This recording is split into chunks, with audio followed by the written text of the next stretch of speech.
It seems a couple of days after ESPN and First Take decided to go off on Notre Dame and the College Football Playoff Committee's decision to render a decision about how to handle the 16-team playoff or not handle it, but with the inclusion of a clause that gives Notre Dame an automatic bid if they finish in a certain spot, had ruffled a few feathers.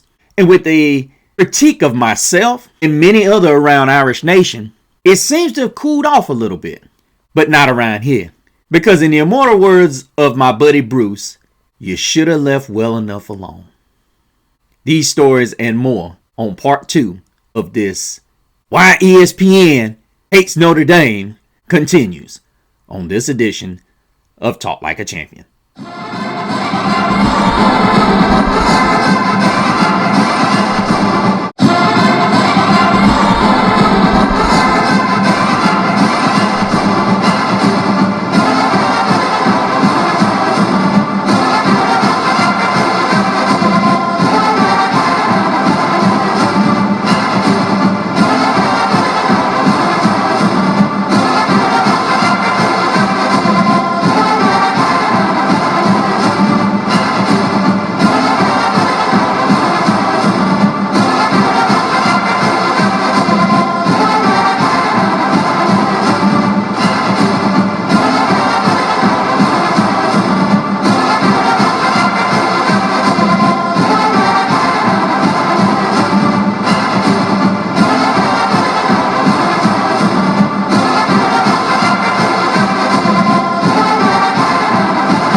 Welcome back, Domers.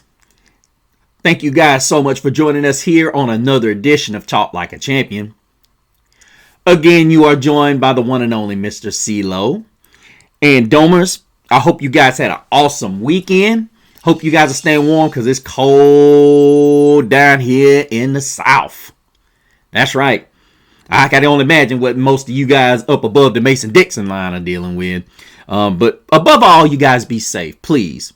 If you have to stay inside, please stay inside. Or if you know somebody that needs to have some shelter, please be like the old foundation of the Notre Dame Fighting Irish and help someone out.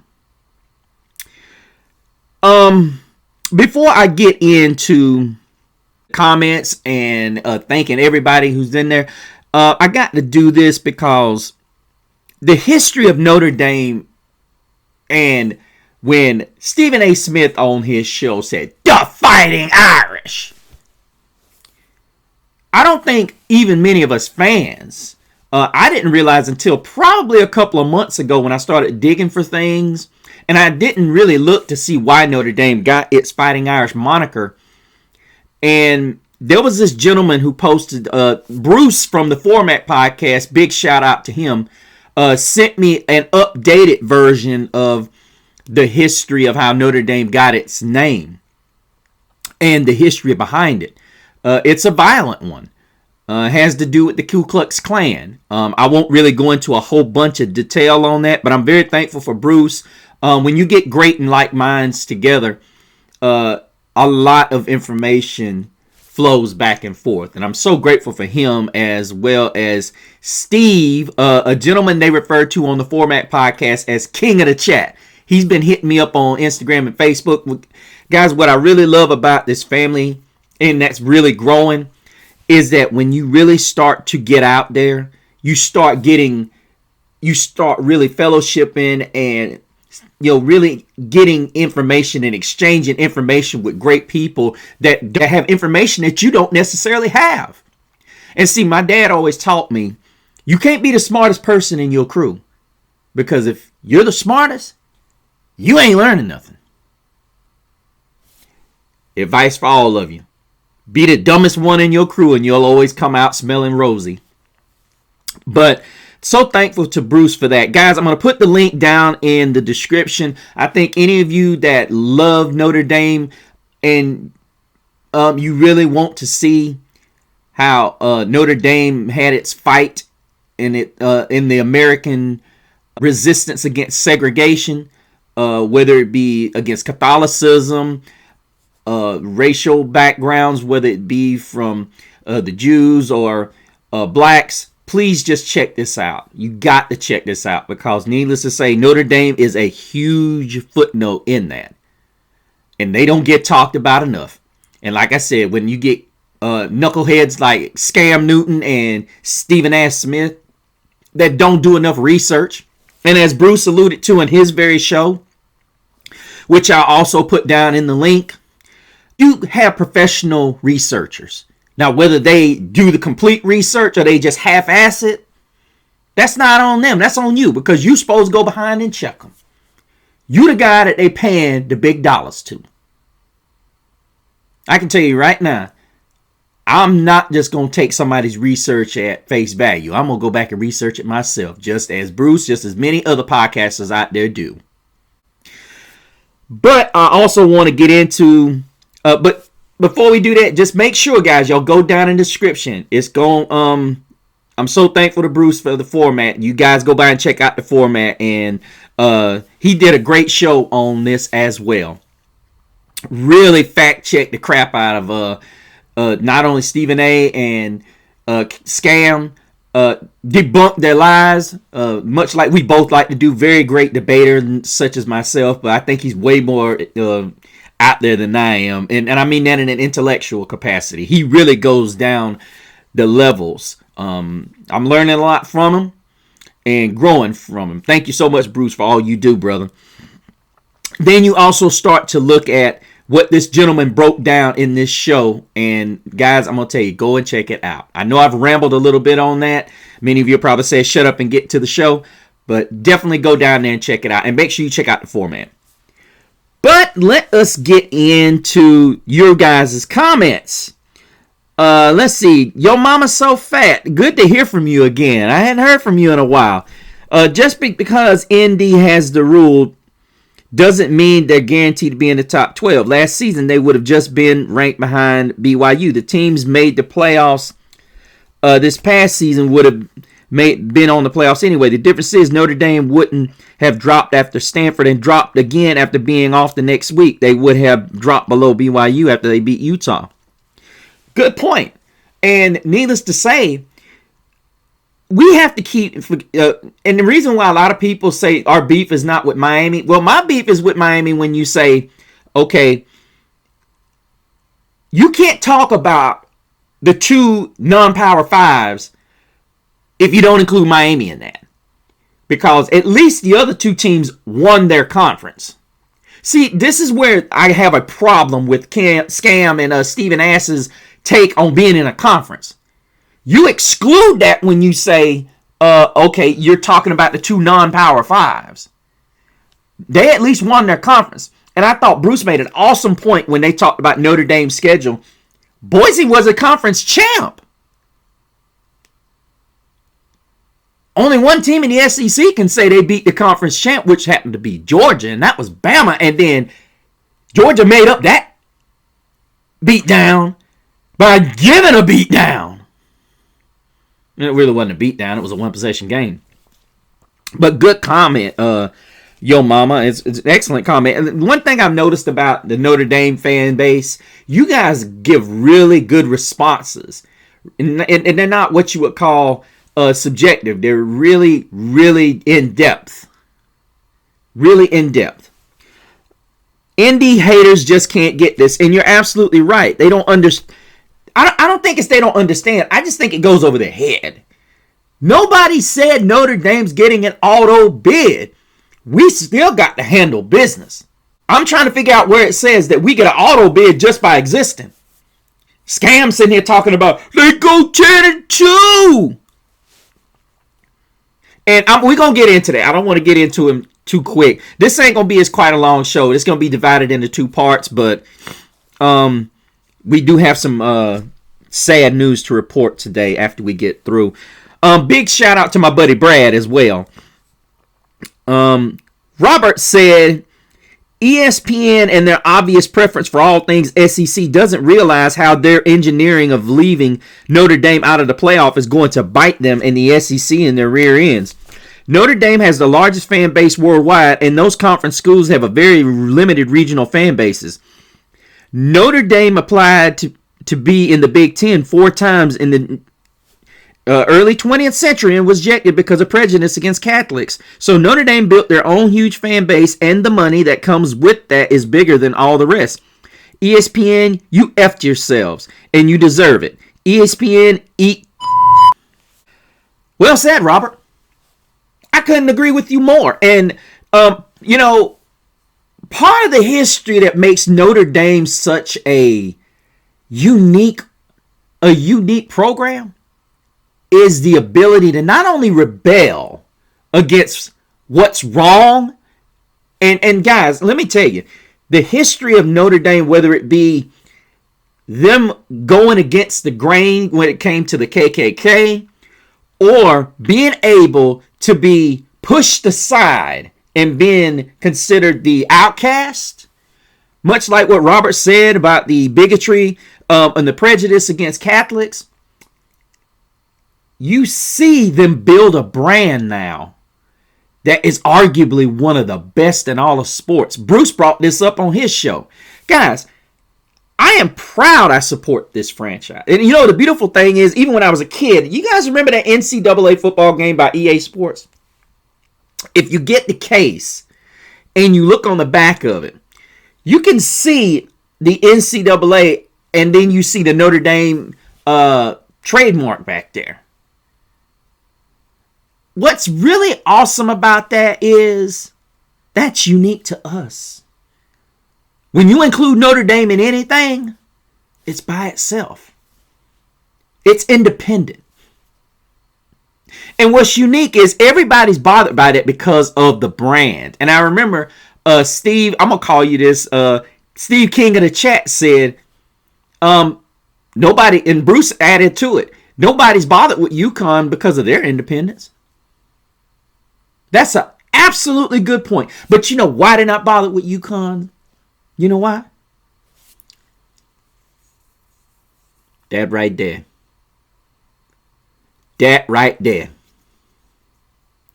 Notre Dame is such a brand, and Robert brings this up in his comment. You can't find another brand. Well, maybe you could throw Texas. Texas A&M's got the money. They just don't have the brand yet. Ohio State, you could argue. Lord, let's not get talk about the USC Trojans back when the Reggie Bush and the Matt Leinart era was going on. That was one of the baddest brands on the planet. And look how far they've fallen with Lincoln Riley. I just don't like that guy. Scary chump. Hopefully we don't have to deal with him much longer. Excellent comment, Robert. Excellent comment, Robert. And I want to add something about that ESPN thing. Yeah, you're right. ESPN is screwing themselves right now. And ultimately, when you get clowns like Stephen the Ass and Scam up there running their mouth about the SEC, I'll get to that. Yeah, I'm getting ahead of myself, you guys. Randy said, you're so good. God bless. Thank you, brother. I appreciate you. Make sure you subbed.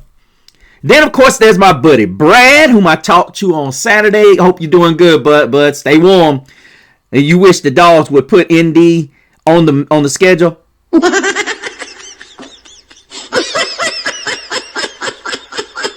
you don't want that. Not right now. I already talked to you about this Saturday. You don't want that. I still love you, though. Robert said Notre Dame derangement syndrome. Incurable. I think it's more like Notre Dame denial syndrome. You know, that's what it is, Robert. Now, Big Monty, let's keep that. You know, listen, I don't mind the jokes, but let's not be, vulgar. You know, I appreciate the comment, my friend, but Brad's my buddy. You know, and that's for anybody out here. If you guys see Brad putting those comments down there, please listen to my show before you comment. Brad is how do I say this? He is a fun troll. Y'all have fun with it, but please don't be vulgar. Don't disrespect him, and I'll have to delete your comment. And I don't want to do that. It needs to be out of fun that we do this, okay? Be respectful. Let's not be like a lot of nasty trolls on other platforms, or in any fan bases. We don't have to be nasty because at the end of the day, Brad's going to get out of that denial and he is going to dawn this. So let's be patient with him. You know, let's work him like sandpaper. You know, let's sand him down until eventually he goes from being a pup to a fighting Irish. Sorry excuse. Brad also follows up with sorry excuses conference. Laughing my. Yep. I'm glad you like that, buddy. There's a lot of y'all that commented on that, and I appreciate that. Listen, I've had to hear the excuses for almost 30 years, and look, they get old. They get old fast. I don't believe in this whole, okay, I grew up in the Southeast, that means I'm going to back my side or whatever the case you want to call it. Look, competition is competition. I don't give a damn what it is. My kids are growing up in the South. My nephew's playing in the South. So, the truth is the truth. You call it like it is. Don't lie just to put yourself here and put everybody else down here. Stop it. Then the format jumps in. Oh, man, he was just telling me how many players. This is in response to Cam Newton saying how many players were coming from Notre Dame. He made it sound like this is just ancient history, and I just named off a few. And format just goes crazy. And, of course, y'all know who that is. Joe Alt, All-Pro O-Lineman, of course. Quentin Nelson, All-Pro L. Kyle Hamilton, All-Pro Safety. Harrison Smith, he is going to be a Hall of Famer. There ain't no doubt about that. He will be.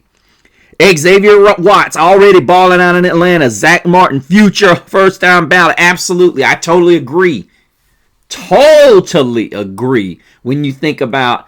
and think about all the tight ends we got that are being mismanaged. Hell, I got two of them on my Carolina Panthers that are being misused. Great blockers. That's what they say about them. But they don't realize the talent that they got catching the ball. Michael Mayer, Baby Gronk is sitting there in Las Vegas. A lot of players that Notre Dame's got that's been misused. Kyron Williams. We just saw him in Los Angeles doing his deed. Thanks so much, format. Thank you so much, Bruce. Brad, like to see the 24 teams. Yeah, I do. I would probably say I agree with Bad Bandana Man. 24 is way too many. 16 is probably too many. Should be 8 to 12. Now, I will say 16 would be just right, Bad Bandana Man. Thank you so much for the comment, my friend. I think that we should be... 16 should cut it off. Because, I mean, if you look at where we were this season, you would have gotten, I believe, Vanderbilt in there. Of course, Notre Dame. You would have gotten Texas in there. And there would have been one more. I'm trying to remember. Well, it would have been BYU, right? You'll see. Yeah, it would have been BYU, Notre Dame, Texas, and Vanderbilt, more or less, likely. Right. And then Roberto said, nah, 16 max, 1 to 16, 1, 2, 15, blah, blah, blah, blah. After one, reseed with the highest remaining rank, schedule playing at home against the lowest remaining ranked teams, NFL style. The top bowls can then host the semis and the finals. I love it, Roberto. That is absolutely what I was thinking. That is absolutely brilliant. Love it. And when you think about what that brings, because there's no guarantee, and I know a lot of people are going to say this is a lot of the reason why these bye teams are getting beaten, which I can kind of agree with that.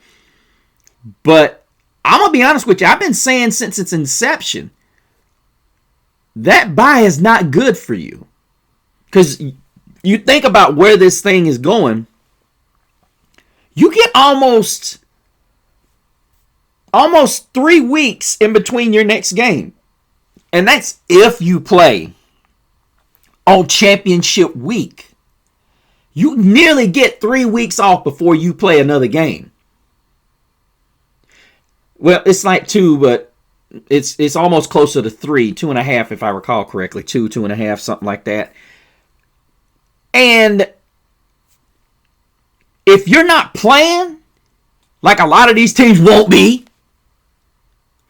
regardless of what Scam and what Stephen Ash say, almost half the field is not going to play in this thing. And I'm referring to championship week. So when they sit here and they run their mouths about, oh, play in a conference, they didn't play on Saturday. So did almost half of the field. I would even say over half the field. So you got no argument there. Not unless you got the two teams that are competing and they're already in the top 16. So I'm not with that.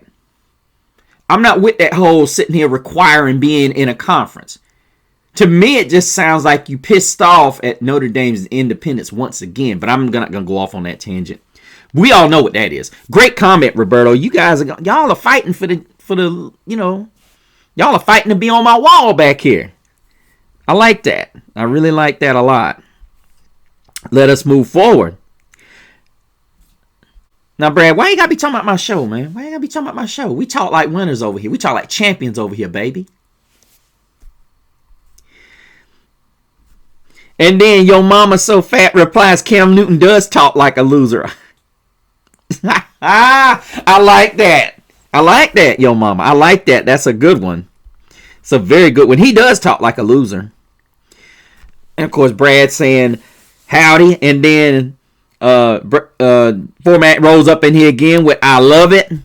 Sorry, excuse conference. Absolutely. And then Steve, king of the chat, jumps in here and says, I'm 30 seconds in. Already brilliant. Go Irish. Indy versus the world. Leave no doubt in that 2026 revenge tour. Absolutely, Steve. But I got some news that you guys are not going to like later on. It's going to, be a huge loss for us. Indy plays Big Ten hockey, but the point still stands. Of course. Of course. Of course, Bruce, and it does. And the thing is, what many people don't understand is Ryan Clark says something later on is that when they step in and decide to do something. Here's the thing. I don't like that Ryan Clark put that out there. Now, am I saying he's encouraging them to do that? No, but what's going to happen is you're going to get a lot of ears on this, and they're going to jump on this. Look, this is why I say Notre Dame has a right to have this attitude. If you can find another college that has done what Notre Dame has been able to do, not just dealing with the historical reference to Fighting Irish, but if you can find other schools that have separated themselves like Notre Dame has, been able to survive, been outcasted, and now all of a sudden they've got a brand that is one of the most recognizable brands in the entire sports landscape, please let me know. This is a brand, if you actually do your homework, it's not bigger than college football, but it's one of the programs that defines it. Don't hate the player, hate the game. Once again, Formats comes in here and says, bro, it is insane the excuse making and goalpost moving and disingenuous and flat out lies that's going on trying to denigrate the Irish. Oh, yeah, absolutely. And you destroyed it. Guys, if you want to see somebody just absolutely just destroying it better than Mr. CeeLo does, go over there and check Bruce out, man. Bruce was on fire. I released my show, and then he was right there going live. And he invited me on the show, you guys. Now, don't think he didn't. He invited me on there, and the kiddos, that's another story, Realistically, Bruce nailed it. I was like, maybe I shouldn't do a part two. But then I was like, nah, you guys are commenting all over the place. And then I had to let Bruce know online that he did a phenomenal job. Y'all gotta go over there, and I'm gonna have a link down there. Y'all make sure y'all go over there and check it out, because he was lit. He was fired up, man. He even had two callers. Was it two callers or one? He had one. Man, he just straight roasted. He straight filleted him. I'm trying to tell y'all, don't play with Bruce. Y'all think Mr. CeeLo got it going on. I'm trying to tell you. And then Pope Broken Lonely says, tell him, Mr. CeeLo, hey, I'm trying to tell you, I'll be doing it, but when you got guys like Bruce and you got guys like John Kennedy over there, always Irish, they be killing it. And then even I got to give Steve a lot of credit, because he's been putting things in my inbox on Instagram that I've been appreciative of. Thank you so much, Steve. always appreciate when people are very active in the chat and whatnot as well. But before we get back to the always so appreciative you guys, but let us get back to the garbage that is Stephen Ash Smith and Scam Newton, because guys, I can't let this go, because realistically, what really pisses me off more than anything else, and a lot of y'all are gonna say, well, if you and why would you talk about the same things? Because me and Bruce have almost the same taste, but we think the same, but we different the way we approach it. And the thing that gets me more than anything else, I don't like dealing with ignorance. And Scam is one of those just ignorant jackasses that will sit there and just lie. And Bruce said it best. You a 6'6" goon out there just hollering on national TV. But then you got Ryan Clark over here that is calm, able to debate. And I remember an old saying that was, just because you the loudest doesn't make you right. Dumb shit! Dumb shit! Dumb shit! That's all I'm saying. Can I insert real quick? That's my issue. It's not advancing or adding more teams or more games for the college football playoffs. Let's make the regular season more competitive. If we really want a real... Now, I'm going to stop right there for this reason. Let's make the regular season more competitive. Now, Brad, I don't want you to think I'm picking on you, brother. Definitely don't want you to think that. First of all, I've said this on the first part of the show, which was, if you're going to really sit there and think, and he's going to say this later on about a damn a type of schedule that the SEC has. Are we really going to have to go through this again? I mean, you look at Georgia's schedule, they got a FCS schedule on here. And he even alludes to this. He wants to sit here and say, oh, well, the SEC this and this. Let me stop. Because realistically, what really frustrates me is when somebody wants to sit here because ESPN says this is a good matchup. Let's not forget, Missouri was 4-0 at one point, and they have nobody. They played a bunch of teams that, this is my fault because usually I have this stuff pulled up. But they didn't play a team hardly with a heartbeat. Now, am I saying that everybody that Notre Dame plays is a world beater? Absolutely not. But don't sit here and lie. Like that conference is just this, that, and the other. And it's been going on with the SEC for over 20 years, where they get the bottom feeders to play a bunch of FCS schools and teams that are not even close to being competitive, get them up to 4-0, and they make the whole put it like this. There'll be years where a team will win their first 3 games, won't win another game when they get into their SEC schedule. And it ain't because the SEC is so good. It's because, like I said on Bruce's show, the one that I did, you put these teams that you know have no shot of being in the national competition or being a competitor for the CFP. And you give them the Georgias, the Alabamas, the Texases, the Tennessees, the Floridas when they're good, the Auburns. You give them those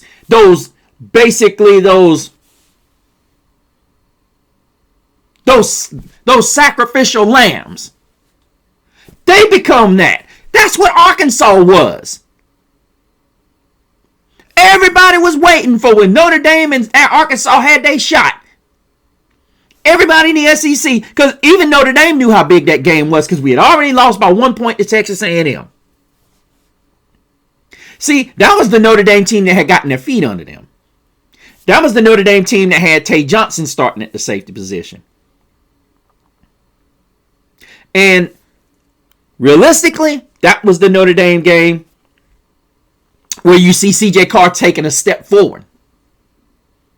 And Mike Denbrock trusted him. See, this is why I tell people all the time, When Scam Newton sits up here and talks about the brute schedule of the SEC, you don't see the top tier teams playing each other week after week after week after week. And just like Bruce said on his show about Oklahoma shouldn't have been in there. I've said that. Alabama shouldn't have been in there. Oklahoma was only in there because of that BS 4-game stretch that Alabama had. Alabama, Tennessee, Oklahoma, and Missouri. Bruh. Stop the cap.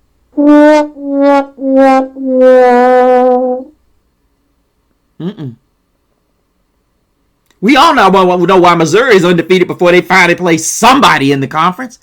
Look who they end up playing. And this is my fault, y'all. I should have brought the info. Normally, I'm really keen on this. But I can tell you, they had at least 2 FCS schools, 1 MAC school, and arguably an AAC team.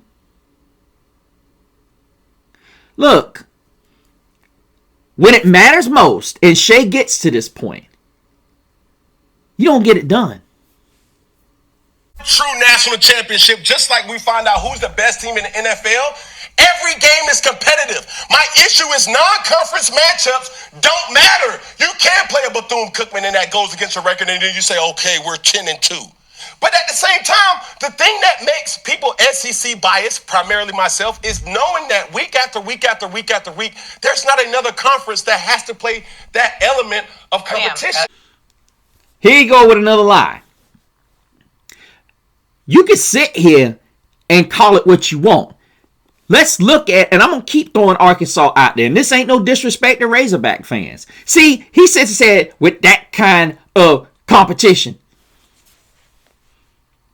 That didn't look like no competition I saw when we walked into Fayetteville. Now, if that's your idea of competition, you can look at all the close wins that all the teams in the SEC had against them. 3 points, 3 points, 3 points, 3 points, 3 points, I think 6 points, 14, 10, and that was it. Just because you play them close, it's just like a division. I can't understand how this, I don't want to call him a dummy, but yeah, he's a big dummy. The same thing happens in the NFL. The division you played in the NFC South. Why is it the Saints can beat the Carolina Panthers and the Carolina Panthers can turn right around and beat the Buccaneers? Because it's a division game, you moron. That don't make the conference better. You know what separates the conference, you pea-brain? When the conferences go head to head. You know, like those invitationals they do in basketball. You want to sit here and say, oh, it ain't like that head to head. And I debunked this the other night. And I just debunked it a minute ago. Arkansas had one of the hardest schedules in the SEC. Not Georgia. Not Alabama.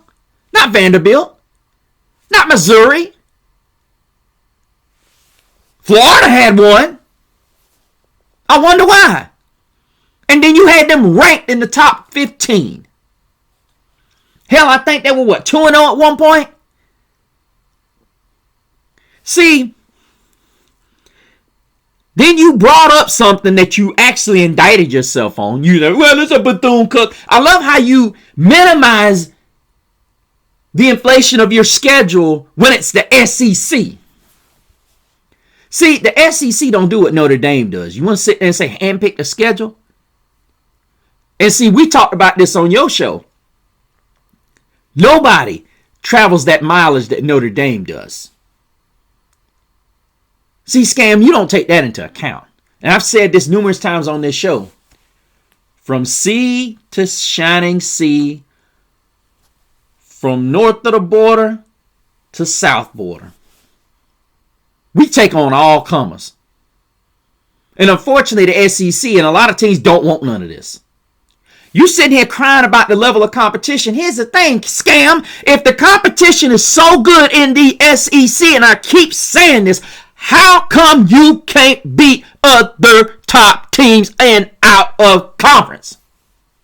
Hell, y'all can't even do it in the bowl games. Oh, my bad, I forgot. We got too many guys that ain't playing. Sorry excuse conference. If you really want the season to mean something, 16 games shouldn't kill it. Because I'm going to be honest with you. It ain't just about the natty. Because here's the thing. Yes, when you make the CFP, you get money. But when you think about putting a Notre Dame on your schedule, because we come calling, regardless of what y'all want to say, we call. We ain't just got SEC teams like Texas and Auburn on the schedule in the coming years. We make the calls. Y'all just don't answer. You take us off the schedule. You're scared of us. Terrified. Because y'all open your mouths too much. Guys like Scam Newton and Stephen A. Smith sit here and say, oh, Notre Dame's a scrub. See, it's a different story when you talk about the bully and he don't hear you. But then when that neighborhood bully hears you and he come a-calling, what you got to say? Now, I'm not calling Notre Dame a bully, but what I am saying is this.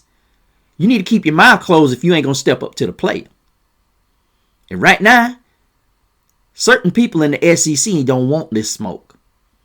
I give Texas all the credit because they truly are taking on all comers. Big shout out to Steve Sarkisian.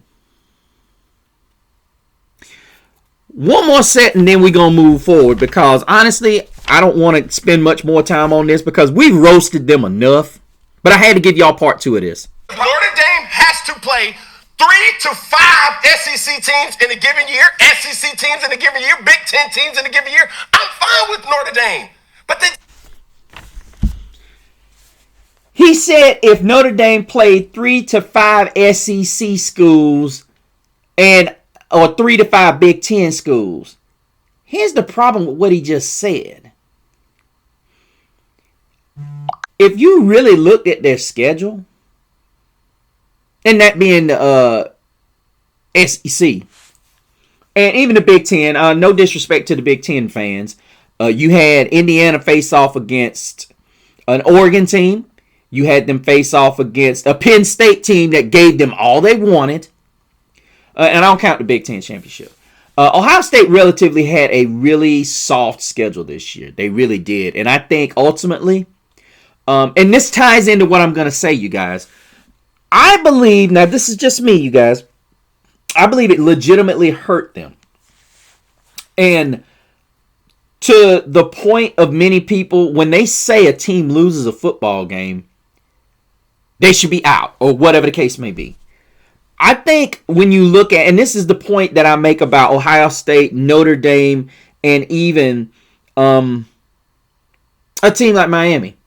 When you lose games, and as a former coach, I learned more about my team when we lost than I did when we win. Because whether you realize it or not, and it's got nothing to do with being a good coach if you can't learn and wins. It's got everything to do with your weaknesses being magnified. When a team magnifies your mistakes, it makes it a glaring weakness that you have to fix immediately.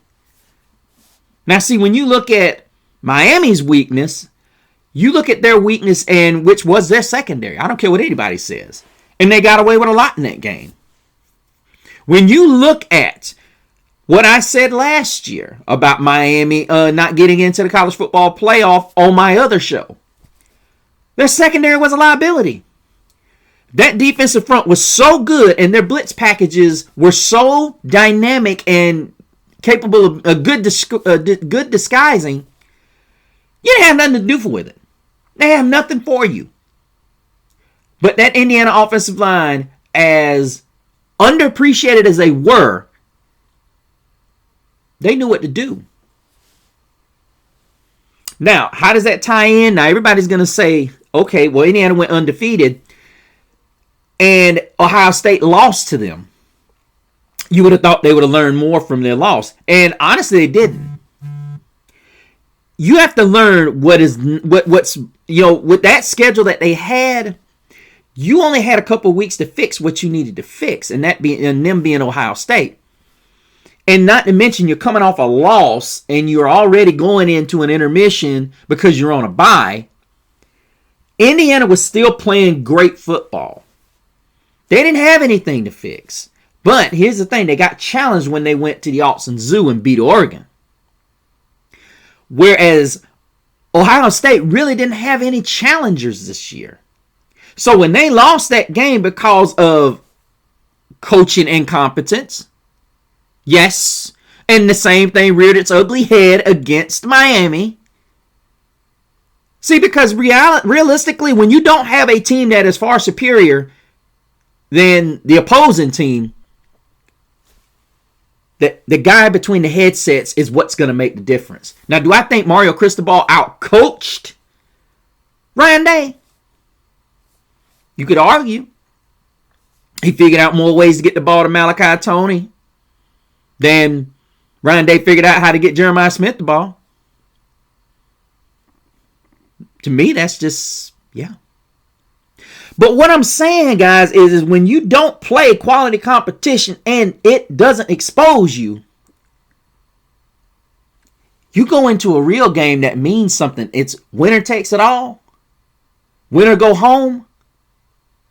A team is sitting back begging that the opposing team doesn't figure you out so you don't get a chance to fix it. Really, the only weakness I saw with Indiana this year was if you had a big-bodied receiver that could go down the field and challenge Indiana. I mean, you aren't running the ball right at them. Now, you might be able to get around them a little bit. You might be able to throw it down the field on them. But you are not running right at them. They were very sound fundamentally. And what my point is with Scam's belligerent rant here, you sitting here talking about make it mean something, play quality competition, that means your ass should be able to kill it when it matters the most. So what he's saying means absolutely nothing. And this is the kind of ignorance y'all got to listen to. And I'm not just talking about Irish fans. I'm talking about any fan that's over here. It's redundant and it's ridiculous.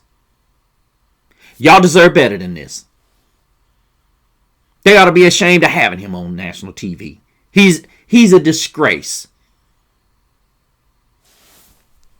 Just get to handpick their situation, and I don't appreciate that. That's fine. You have an issue with that? Sorry, Ryan, really quick. That's fine. You have an issue with that. But just to point out when it matters most in the CFP, the state of Indiana, Notre Dame, Indiana, has more wins in the CFP in the last 2 years than the entire SEC. Just the state of Indiana. When it matters the most, the SEC has not stepped up to the plate. Now, I thought it was funny that they skipped to Stephen A. Ass after that.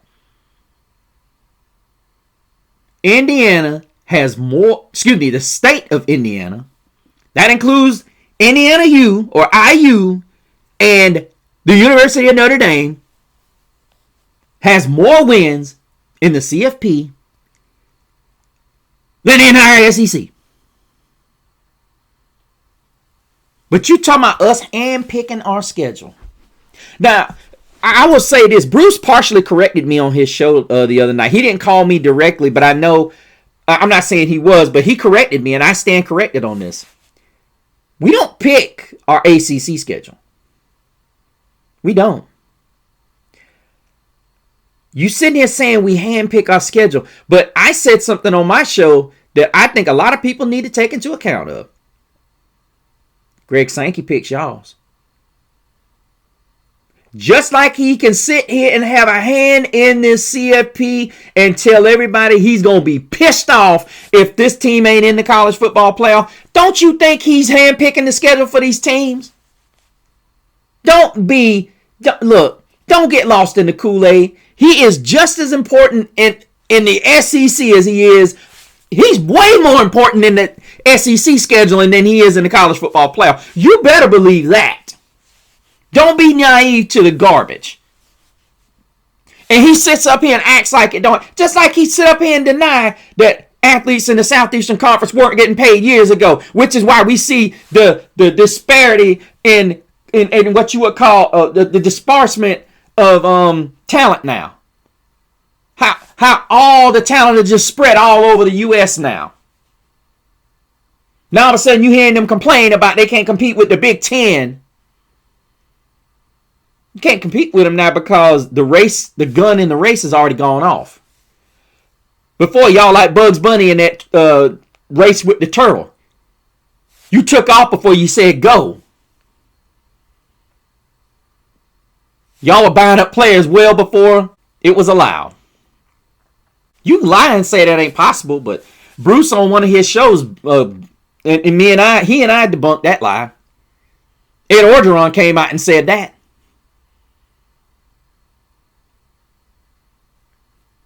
Just saying. I'm not here to sit here and blast nobody. But reality of it is when you sound stupid and ignorant, you're going to get called out. Especially when you're talking about us. But guys, I'm done with this. Hopefully we don't have to talk about this again. You know, like that episode. Like that movie, The Bodyguard. You know, when Kevin Costner throws the knife at Duffy and tells him, I don't want to talk about this again. But in some other news that is probably going to hurt many of you. I know it hurt me, and I was listening to John Kennedy on his show when he said, just when we thought we could get over the drama, something else happens. We ain't even in February yet.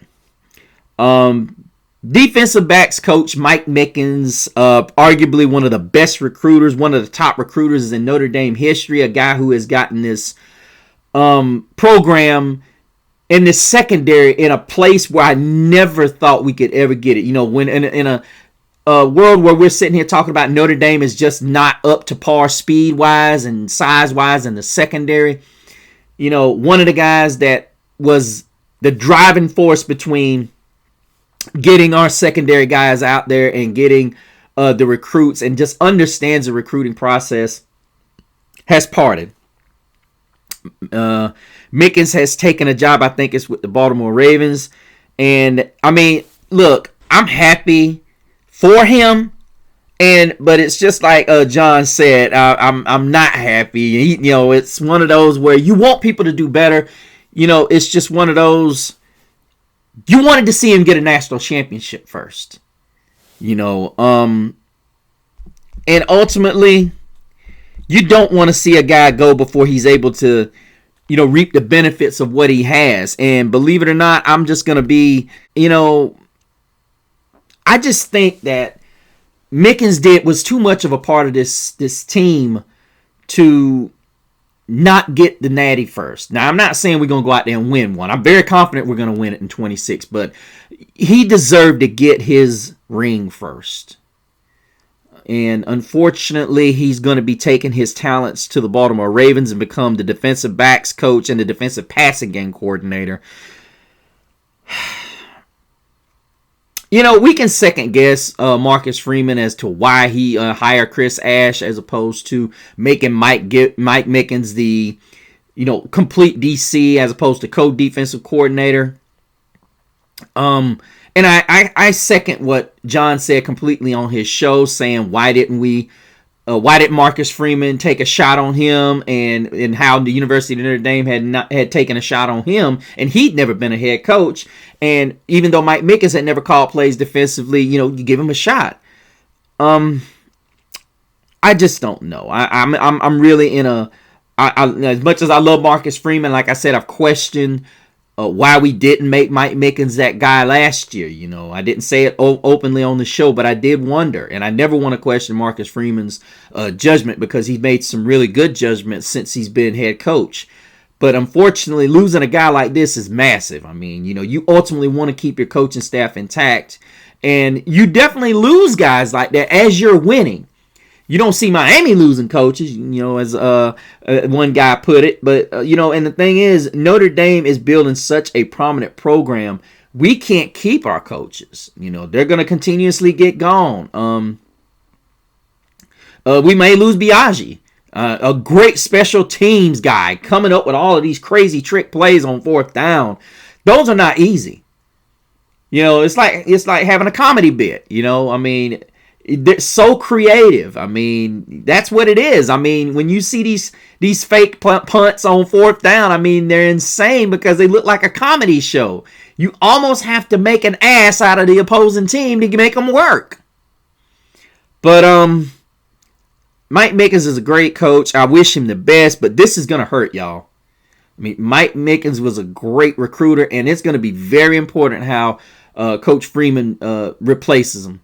I hope this is not one of those that Mickens saw the writing was on the wall and say, okay, Freeman's going to be gone in 27. And once again, I've heard John repeat this, say we better appreciate Marcus because he's not going to be here forever. And I agree with that. I don't want him gone.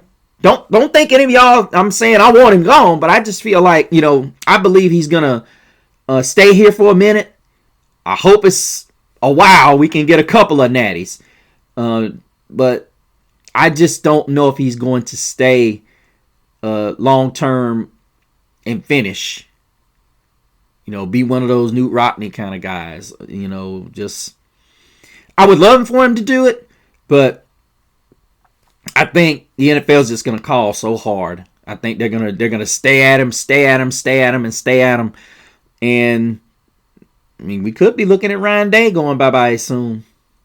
I don't think he can do what he did this year, next year, and still keep his job with arguably the best wide receiver that's come in through college football in the last 10, 15, maybe even 20 years.